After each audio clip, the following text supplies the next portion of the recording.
Mari kita berdoa. Ya Tuhan, kiranya apa yang kami nyanyikan sungguh boleh menjadi isi hati yang Kau lihat dan Kau dengar. Bahwa disinilah kami berada, disinilah kami berlutut, memberikan hidup kami untuk Kau isi dengan firman-Mu. Dan biarlah kehadiran-Mu di dalam hidup kami sungguh boleh memberkati dan sekali lagi mengangkat kami kembali, menjadikan kami boleh mengerti akan jalan-Mu dan kuatkan kami untuk mengikuti apa yang menjadi jejak-Mu. Karena itu ya Tuhan, ketika kami bersama mau belajar dari firman Tuhan pada hari ini, Tuhan tolong kami, Roh Kudus pimpin kami, mampukan kami mengerti akan isi hati Tuhan dan kebenaran yang Kau mau nyatakan. Ini doa kami menyerahkan waktu ini dalam pimpinan dan berkat-Mu. Hanya di dalam nama Tuhan Yesus kami berdoa. Amin.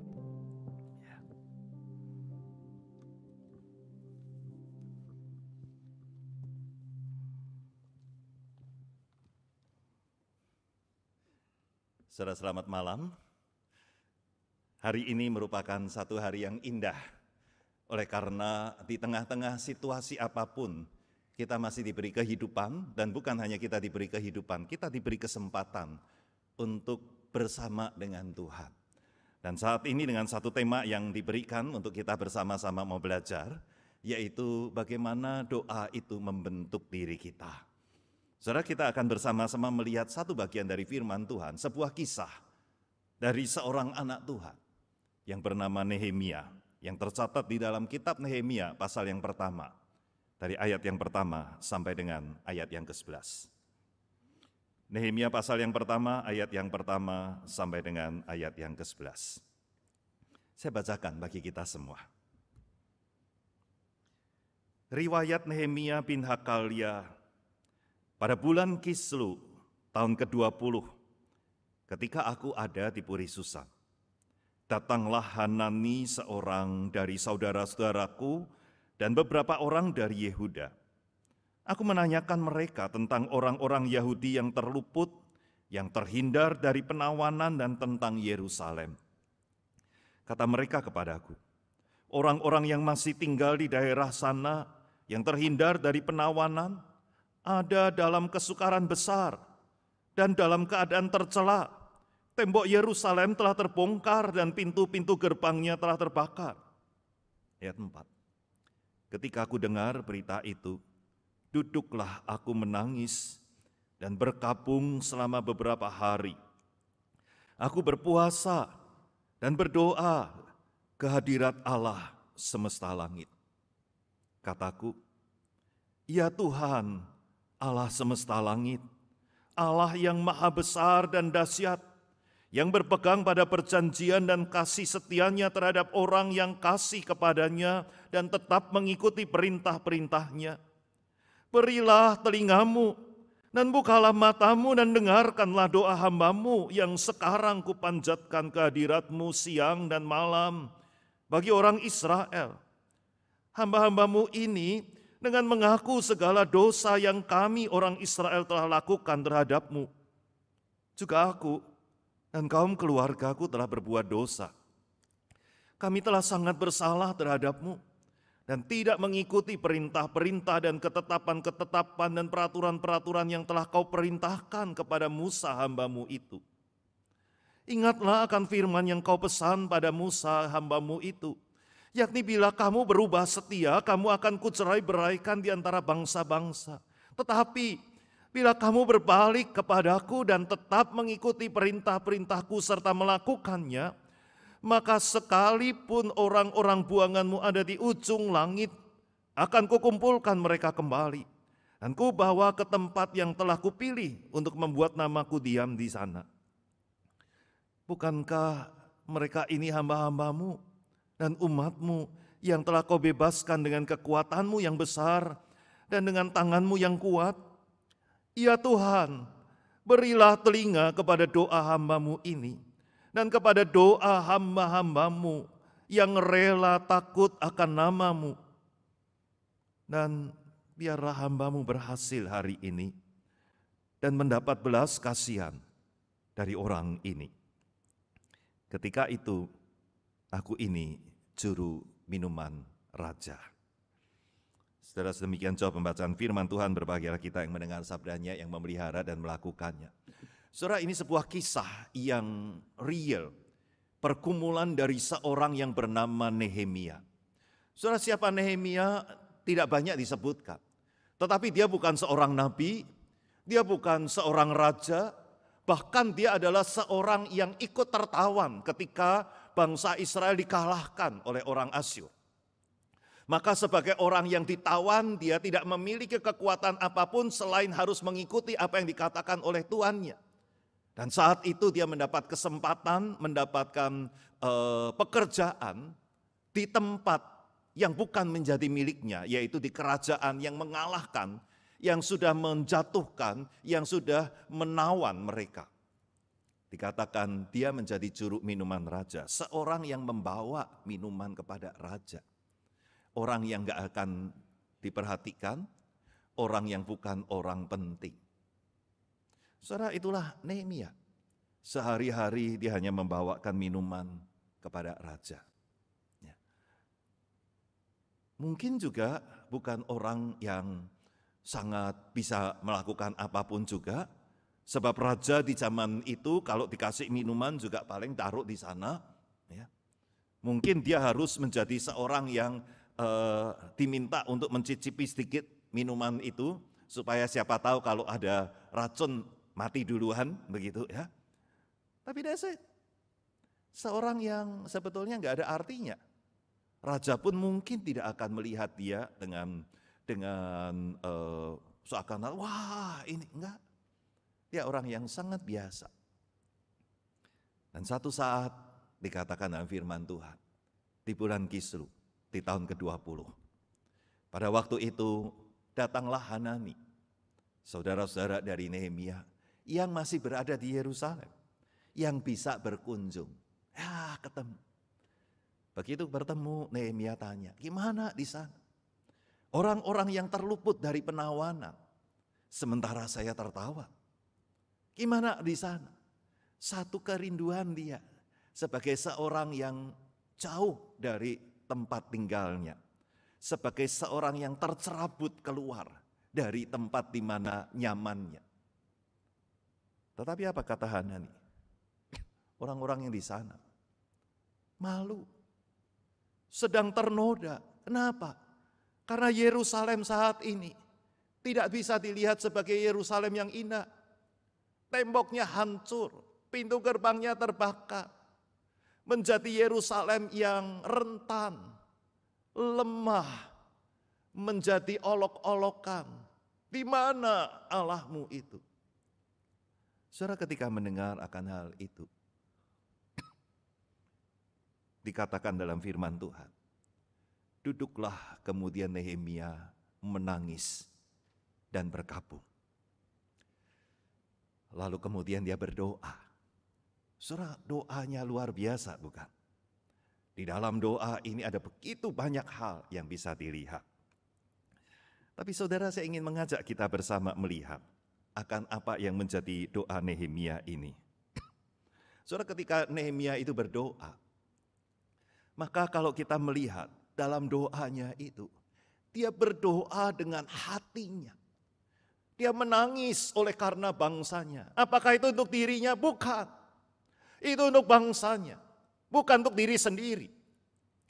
Doa yang dilandasi dengan cinta. Doa yang diberikan di dalam satu hati yang sungguh-sungguh. Suara luar biasa. Banyak orang doa gak pakai hati. Ngomong mulut, hati gak ikut. Saudara, biasa kalau dalam kebaktian doa, siapa yang doanya sungguh-sungguh dan kapan doanya sungguh-sungguh? Itu kalau doa untuk diri sendiri, betul? Kalau lagi ada banyak masalah, lalu Tuhan tolong. Tapi kalau doakan orang lain, ya Tuhan tahulah, dia punya kesulitan, ya tolongin dia lah Tuhan. Apakah ada hati kita di situ? Apakah ada cinta di situ? Saudara, kadangkala kita doa, tapi hati kita enggak ada. Ini Nehemia doa dengan hatinya. Oh Tuhan, Engkau tahu itu. Dia menangis, dia berkabung, Dia berpuasa dan berkata, Tuhan dengarkan doa ini. Saudara, apakah doa itu tidak doa yang luar biasa? Ini doa yang luar biasa dari sebuah hati yang mengasihi. Bukan doa sekedar mulut yang berbicara. Bukan doa hanya dari pikiran yang bisa menata kata. Tetapi dari hati yang terbuka kepada Tuhan. Apalagi doa dari Nehemia. Doa dari Nehemia adalah doa bagi bangsanya. Dia bukan hanya doa bagi diri sendiri. Ini Nehemia bukan orang egois. Banyak anak Tuhan doa itu egois. Tuhan tolong saya. Saya punya banyak masalah. Saya ingin ini, saya ingin ini. Saya, dan saya. Nehemia tidak. Nehemia berdoa, Tuhan kau tahu bangsa ini. Engkau melepaskan bangsa Israel. Engkau memberikan bangsa ini. Engkau punya janji untuk bangsa ini. Saudara, ini merupakan doa yang bukan bagi diri sendiri. Sebuah doa yang luar biasa, bukan? Apalagi doa Nehemia adalah doa di dalam satu kesadaran. Tuhan, kami sadar kalau kami terbuang itu bukan karena Tuhan jelek, bukan karena Tuhan jahat, tetapi karena kamilah yang berdosa. Bahkan dia berkata, aku dan keluargaku juga berdosa. Tetapi Tuhan, kau ingat ini. Kalau kami berdosa maka kau cerai-beraikan, kau hukum. Tetapi kalau kami kembali maka engkau akan mengumpulkan kami kembali. Bukankah ini adalah suatu janjimu? Surat doa Nehemia bukan doa yang lahir dari pemahaman kosong. Doa Nehemia juga lahir dari sebuah pemahaman akan kasih setia Tuhan. Dia tahu siapa Tuhan. Dan dia berdoa, dia klaim apa yang menjadi firman Tuhan. Bukankah engkau sudah berfirman? Saudara, apa lagi yang kita bisa lihat? Ketika dia berdoa, tolong bangsa Israel. Tolong penduduk Yerusalem. Supaya jangan sampai penduduk Yerusalem ini mendapat malu. Kenapa? Karena mereka bangsa yang engkau pilih. Dengan kata lain, saudara. Doa Nehemia bukan hanya untuk diri, bukan untuk kepentingan diri, tetapi sekali lagi dia kembalikan, biarlah itu untuk membuat Tuhan dimuliakan. Saudara, kurang apa dari doa Nehemia? Sehingga ketika pada akhir dari doa Nehemia dia berkata, Tuhan dengarlah doa hamba ini dan doa hamba-hambamu. Biarlah hari ini engkau buat aku berhasil. Itu kata Nehemia di dalam ayat yang ke-11. Ya Tuhan, berilah telinga kepada doa hamba-Mu ini dan kepada doa hamba-hamba-Mu yang rela takut akan nama-Mu. Dan biarlah hamba-Mu berhasil hari ini dan mendapat belas kasihan dari orang ini. Saudara, siapa yang disebut dengan orang ini? Tentu itu adalah raja yang bisa untuk memberikan sebuah perintah. Dan Nehemia merasa, aku punya akses, tapi aksesku hanyalah sebagai seorang juru minuman. Biarlah Tuhan, aku berhasil mendapatkan perhatian raja, biarlah aku berhasil hari ini. Karena aku punya niat yang baik untuk pekerjaan Tuhan, untuk bangsaku, bukan untuk diriku. Saudara, ini doa yang luar biasa, bukan? Dan dia berkata, biarlah hamba-Mu berhasil hari ini mendapat belas kasihan dari orang ini, dari raja. Tapi saudara, itu didoakan di bulan Kislev di tahun ke-20. Saudara, kalau saudara membaca selanjutnya di pasal yang kedua, barulah di pasal kedua itu dikisahkan satu kali ketika dia masuk. Itu ada di bulan Nisan. Itu berarti 3 bulan setelah lewat. Satu kali ketika dia masuk membawa minuman. Raja berkata, kenapa mukamu muram kalau engkau tidak sakit? Lalu Nehemia baru bisa berkata, gimana aku nggak muram kalau aku ingat akan Yerusalem yang temboknya terbakar habis. Kali itu raja berkata, jadi maumu apa? Dan baru di situ dikatakan, lalu aku berdoa kepada Tuhan. Dan baru dia berkata, biar aku mendapatkan belas kasihanmu untuk bisa kembali dan membangun kembali tembok Yerusalem. Setelah itu 3 bulan setelah dia berkata, biarlah hambamu berhasil hari ini. Pada bulan Kislu, di tahun ke-20 dia berdoa, Tuhan biarlah aku berhasil hari ini. Tapi enggak ada jawaban. Esoknya biarlah aku berhasil hari ini.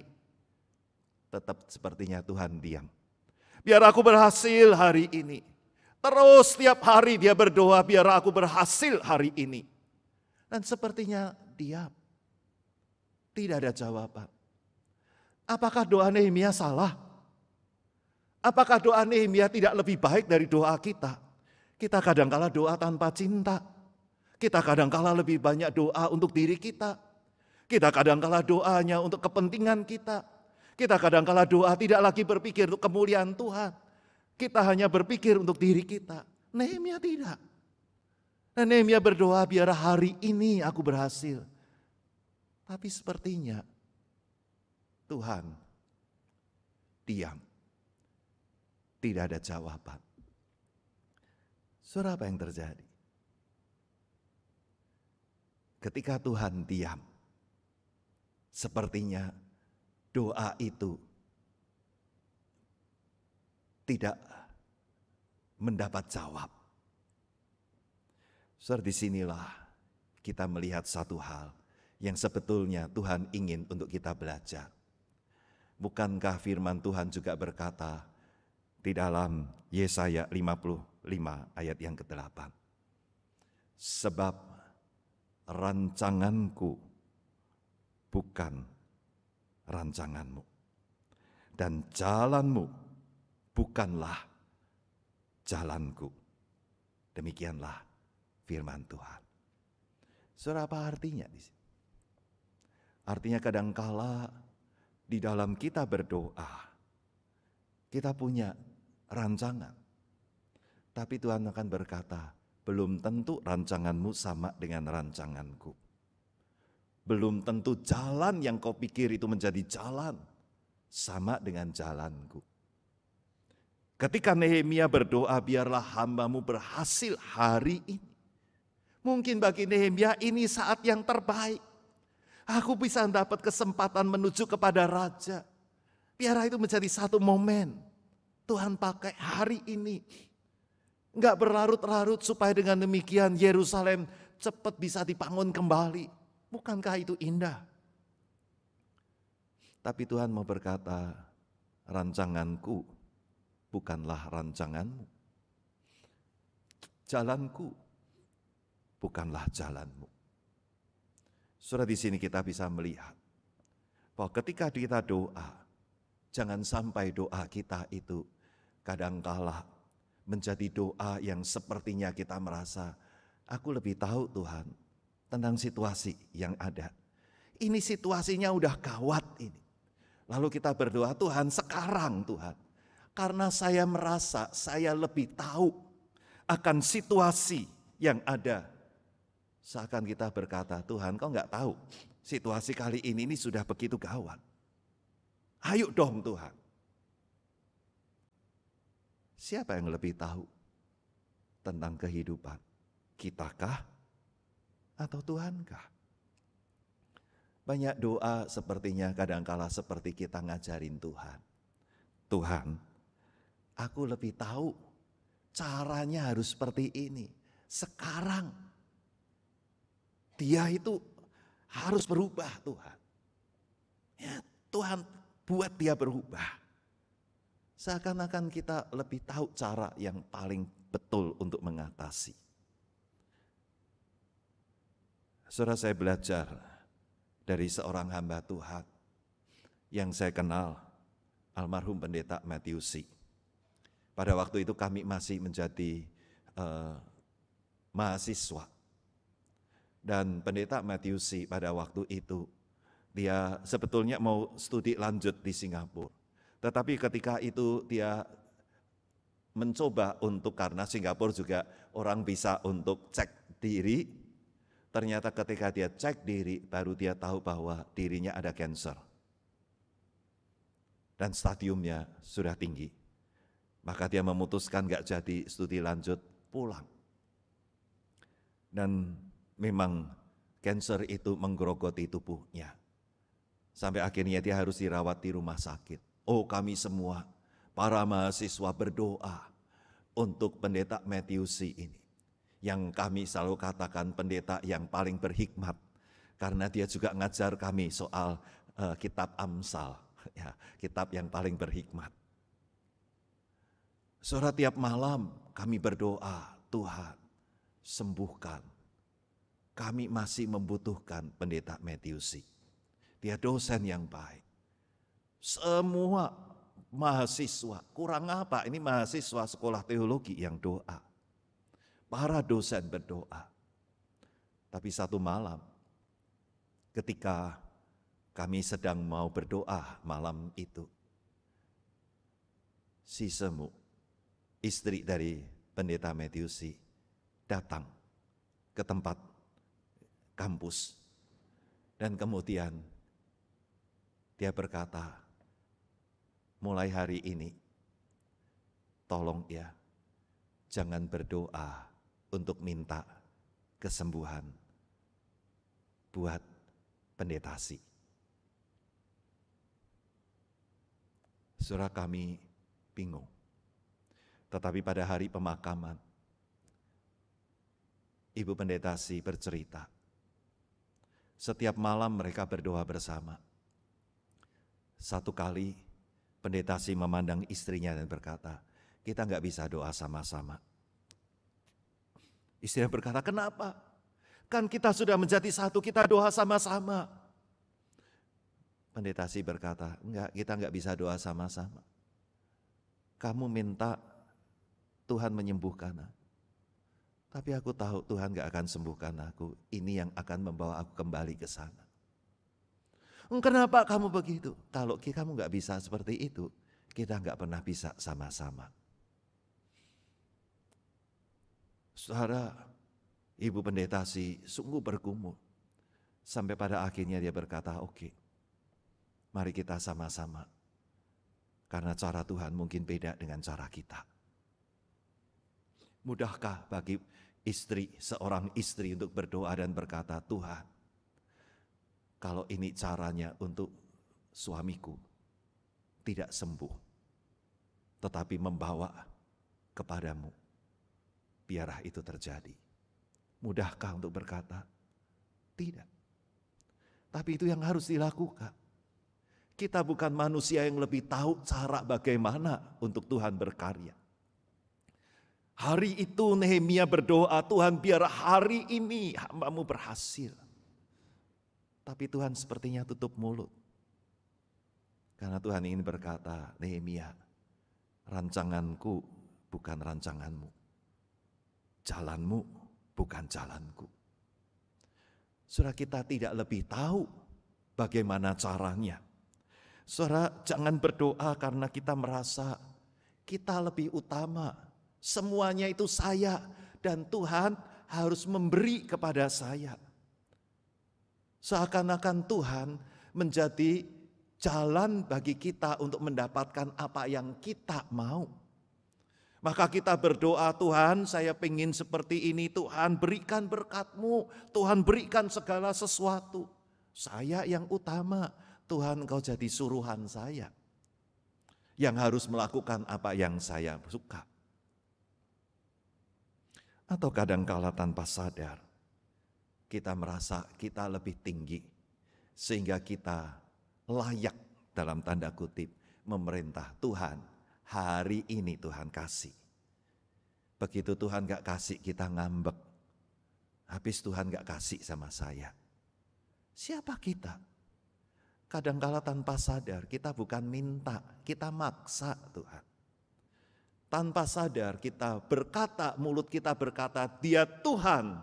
Artinya dia Tuhan, Tetapi tanpa sadar kita jadikan melalui doa kita, Tuhan menjadi suruhan kita.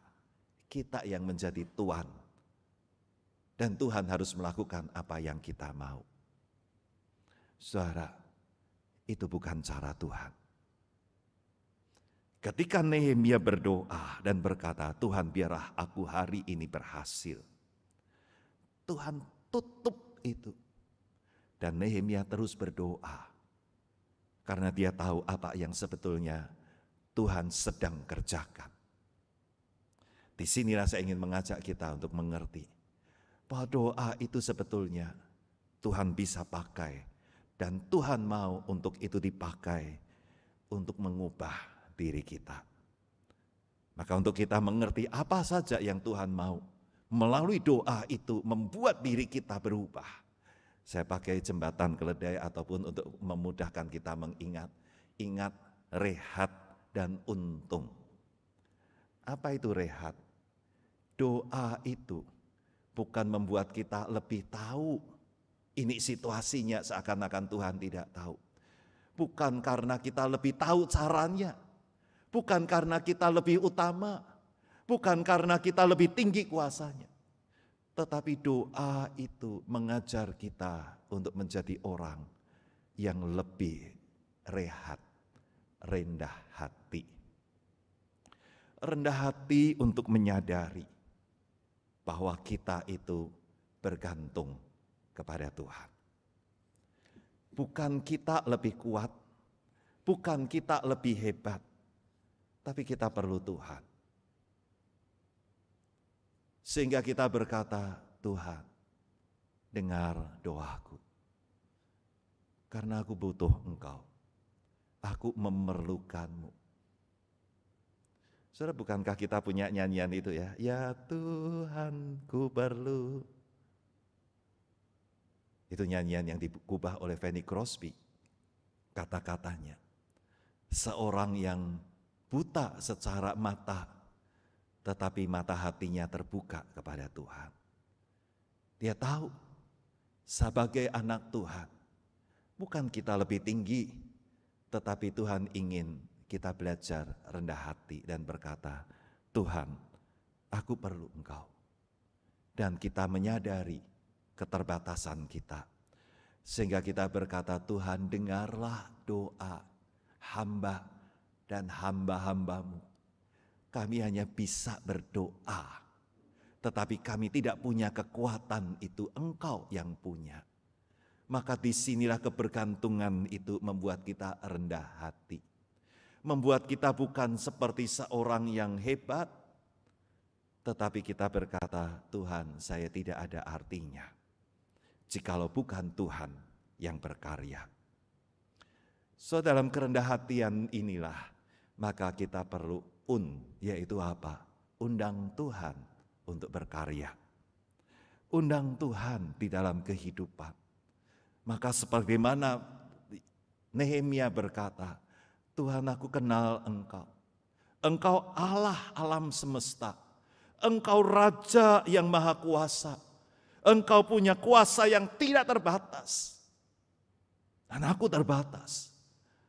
Dan Tuhan, Engkau yang berfirman, kalau seorang berbalik, maka dari manapun, dari ujung dunia pun, Engkau akan kembalikan. Itu yang aku pegang. Aku undang Engkau Tuhan.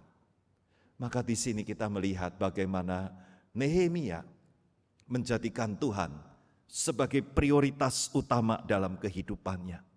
Karena Nehemia tahu siapa Tuhan. Dan dia berkata, mari Tuhan, buatlah hamba-Mu berhasil. Engkau yang punya kekuatan itu. Dan aku mengandalkan Engkau.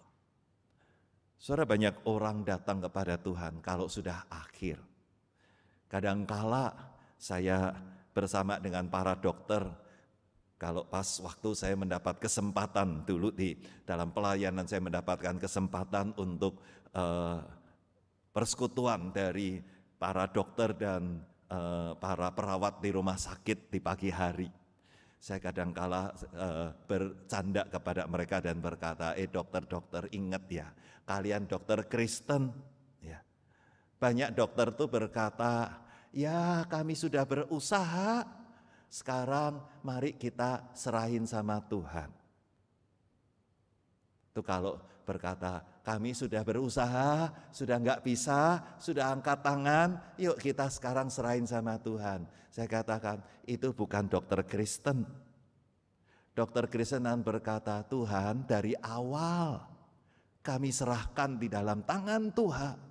Kami akan lakukan bagian kami, tapi kami menyerahkan dari awal. Bukan sudah lakukan segala, enggak bisa baru ngomong, Tuhan aku sudah enggak bisa, ya udah terserah Tuhan. Saudara, kapan kita datang kepada Tuhan? Banyak kali orang datang kepada Tuhan, ketika sudah cari jalan ini enggak bisa, cari jalan itu enggak bisa, baru datang, Tuhan tolong. Apakah Tuhan menjadi prioritas utama? Apakah Tuhan kita jadikan sebagai tempat yang utama yang memberi? Jangan-jangan kita hanya pengen pemberiannya, bukan Dia. Sehingga ketika kita berdoa, Tuhan tahu kamu hanya pengen rotinya, bukan pemberi roti itu. Kamu hanya pengen berkat-Ku, tapi bukan aku yang kau inginkan. Maka Nehemia berkata, dengarlah doa kami ya Tuhan. Karena dia ingin untuk menjadikan Tuhan yang utama. Maka di dalam Tuhan yang utama, hal yang paling diperlukan di dalam hidup kita adalah bagaimana kita tunduk dan taat. Kita berkata, kehendak-Mu yang terjadi. Biarlah hari ini hamba-Mu berhasil. Tetapi dia tidak berkata, Tuhan, kok enggak Tuhan kasih hari ini? Bukankah aku sudah lakukan yang terbaik? Bukankah ini semua untuk kebaikan bangsa Israel, untuk nama Tuhan juga? Dia tunduk, dia taat, dan tetap berdoa, biar hamba-Mu berhasil hari ini. Sampai pada saatnya Tuhan berkata, ini waktunya. Dan pada saat raja itu bertanya, jadi apa yang kau inginkan? Di situ ada satu doa yang paling pendek. Lalu aku berdoa kepada Allah semesta langit. Kira-kira kalau raja lagi tanya, kamu mau apa? Apa dia akan berkata, stop dulu ya Tuhan, saya mau doa dulu. Berapa detik kira-kira doanya?